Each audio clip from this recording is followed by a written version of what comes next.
Welcome! In this video, I go over 10 levels of piano etudes. In case you don't know what an etude is really just a piece that targets certain techniques, but is elevated to a level where it can be performed. Alright, starting off with level 1. I mean, it really just doesn't get simpler than this. Pieces with just half notes, whole notes, and rests is a great way to begin. And even though there's so much hard stuff out there, there's still a lot of easy material to be played. This might look like a relatively big jump, but trust me, we're still in the shallow end. The earlier pieces of Burgmüller's Opus 100 are just a slight upgrade to the previous pieces, with some faster areas, some hand independence needed, but nothing crazy at all whatsoever. The later pieces of Burgmüller's Opus 100, though, are a noticeable upgrade, but still on the simpler side. Moving on to level 3. The earlier pieces of Czerny's Opus 849 it's a great way to continue, I think. There are noticeably harder and faster passages, increased need for hand independence, and also some rhythmic challenges. There's also a lot more key signatures and accidentals. For level 4, we actually remain in Czerny's Opus 849. The rest is really a bigger advance and things begin ramping up fast. Pieces are much faster now, needing more hand independence and some finger independence too. There's a lot more advanced techniques like fast repeated notes and double note passages, and also some potential wrist trauma. For level 5, we are all very excited to meet the Chopin Etudes, but we're only going to talk about the easier ones. Opus 10 number 6, Opus 10 number 9, and Opus 25 number 7 are all big jumps from before, but they're pretty reasonable.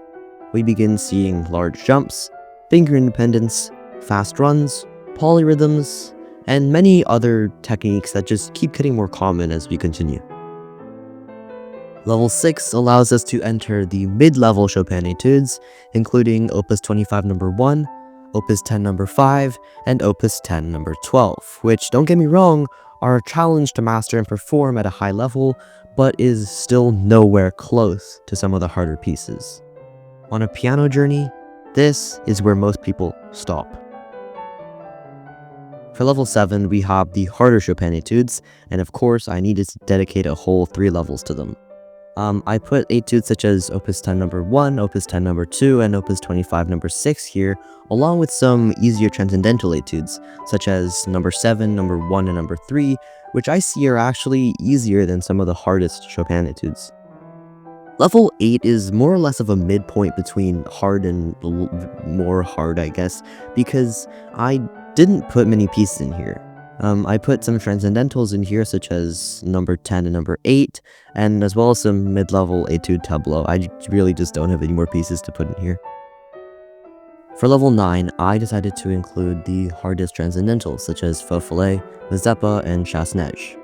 They're all extremely difficult, and I would also argue that the hardest etude tableau also belong in here, such as Opus 39 number 5 and Opus 39 number 6. Also known as Little Red Riding Hood. That's actually one of my favorite etudes, you should go listen to it.